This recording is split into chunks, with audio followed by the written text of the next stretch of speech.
Morning. Morning, grade 9. How are you? I hope that you are fine today.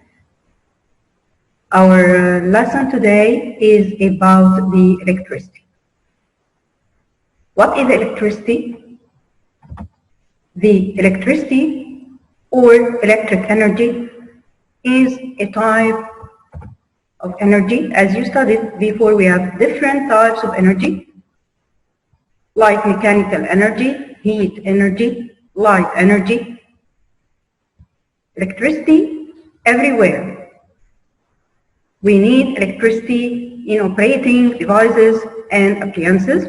At home, refrigerator, for example, the mixer, your laptop, TV, washing machines.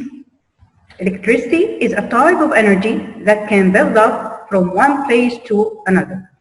We use it in many appliances or many devices at home.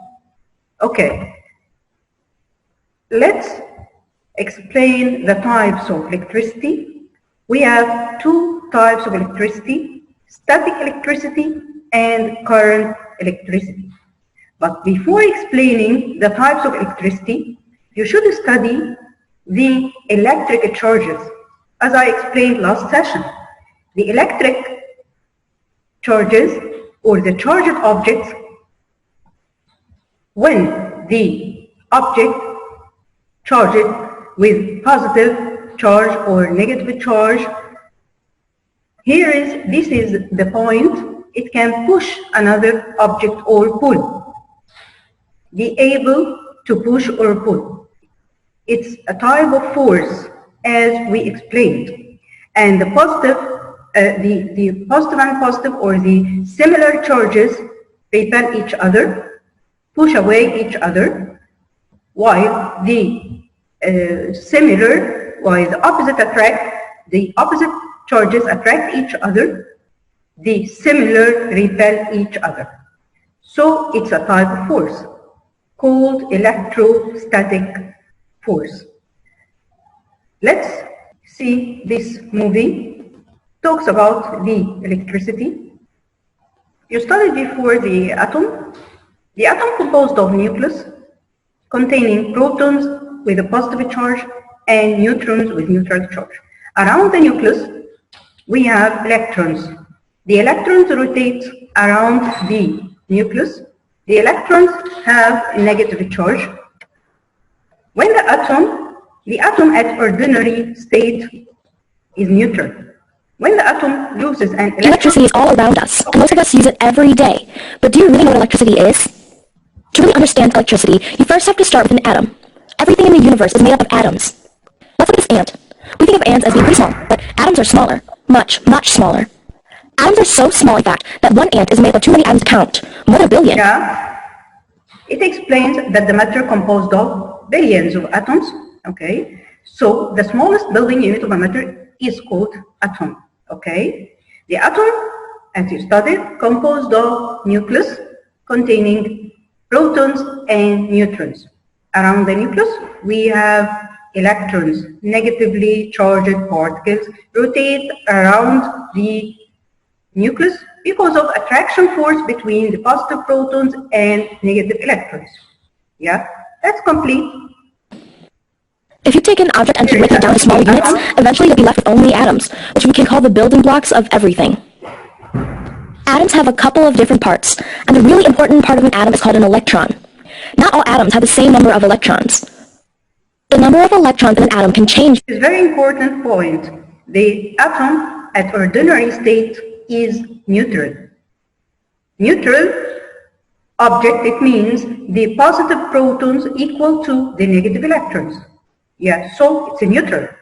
When the atom loses an electron or gain an electron or more, it will be changed into charged objects. Okay. Because electrons can move between atoms. Electricity is the movement or flow of electrons from one atom to another. This flow of electrons is called current, electric current. Electrons can move in all materials, but they can move through some materials better than others. If electrons can move quickly and easily in a material, then that material is a conductor. Yeah. Some materials can pass electricity better than others. Conductors, anything that allows electric current to flow. Call them conductor. So what is a conductor? The material that allows electricity to pass through, or allows the electrons to pass through easily. Like metals, copper, steel, aluminum. Also liquids like salt solution, acidic solution. Flow from one point to another. The opposite of a conductor is an insulator. An insulator is a material that does not let electrons move well and doesn't conduct electricity. Yeah, the insulator is a material that doesn't allow electricity to pass through. Have you ever seen inside a wire? The inside is usually made up of copper or another conductive metal, while the outside is made of plastic, an insulator. The copper wire helps the electrons flow, while the plastic insulator helps keep the electricity. So we use electric wires because it's made of copper. Copper is a good conductor of electricity and covered with plastic. Plastic is an insulator. From being wasted and prevents us from being shocked. To use electric current to power things, you have to create a complete pathway for the electric current to follow. This is called an electric circuit. An electric circuit is like a racetrack of conductive materials that let the electrons flow in a specific way. For example, let's try to light a light bulb. First you need a power source, like a battery. Next you need to connect wires to the battery, and finally the light bulb. Presto! Is a closed path that allows the electricity to pass. Okay.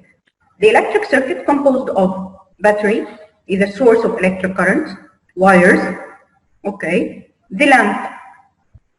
Just like that, the circuit has been completed and the light bulb lights up. To learn more about electricity and circuits, explore the Curiosity Machine. Electricity is all around us, and most of us use it every day. But do you really know? Okay, you understood now what is electricity? It's a type of electric energy. Electrons flow through a conductor. Types of electricity that we need to explain: static electricity and current electricity. Static electricity is the accumulation of electric charges, positive or negative, on a body. The charges are transferred from one body to another and remain at rest on its surface. Like the comb rubbed with hair gains electrons from your hair and becomes negatively charged. Attract pieces of paper and can attract pieces of paper, while the current electricity, the charges are moving. It is a flow of free electrons or charges in a particular direction, especially sure in closed electric circuits. This is called a current electricity or dynamic electricity. Current electricity or dynamic electricity.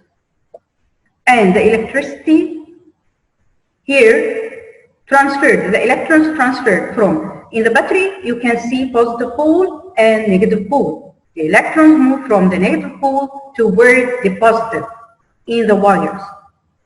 The static electricity, the charged objects here, when you rub your comb in your hair, you can see transferring of the charges from your hair to the comb. It will be able to attract the papers. Both hair and comb at the beginning, they have equal positive and negative charges. They are neutral.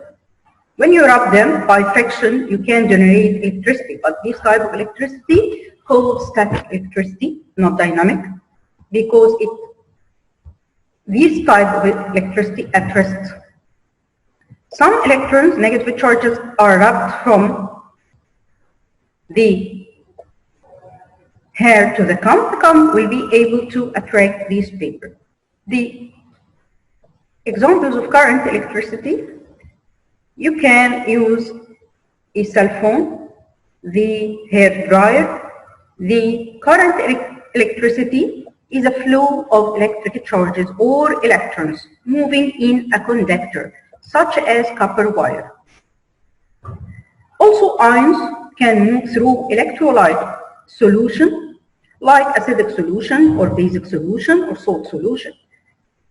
All these solutions conduct electricity because they have ions, charged ions, positive ion or negative ion. The electric circuit, as I explained, the path where electrons flow. We have closed circuit, a closed loop, through which the electric current passes through. The open circuit, an open circuit is a circuit which there is no electric current can flow. I explained the conductor, any material that allows electric current to pass through, for example, copper, aluminum, steel. Copper, aluminum, steel. The best one in conducting electricity is copper. They differ in conducting electricity. One is faster than the other. Insulator, any material that doesn't allow electric current to pass through. For example, plastic, rubber, glass. So we use it as insulator to cover the copper wires. Here is the comparison between conductors and insulator. The conductors, they are the material that allow electricity to pass through. For example, silver, copper, gold. The insulator, they are the material that doesn't allow electricity to pass through, like glass, plastic, rubber, and so on. Now you understood the electricity and the electric current, so is the rate of flow of electric charge past a point or region and is measured by ampere. Ampere is a measuring unit for measuring electric current due to the name of the scientist. Electric charge is a property of a matter that causes attraction or repulsion force interaction with electricity with electrically charged matter. As we studied before, the opposite charges attract each other while the similar repel each other. Now you understood that the charged objects is the push or pull. It's a type of force called electric force. It is the force between charged object. The electric force depends on the amount of charge. The greater the charge, the greater the electric force. The distance between the charged objects, the electric force depends on two factors, the amount of the charge and the distance between them. The amount of the charge and the distance between them. The last point that I want to explain, the charges can be transferred by different methods. Charging by friction, charging by conduction, and charging by induction. Okay, I'm going to explain the three ways: friction, conduction, induction. Okay,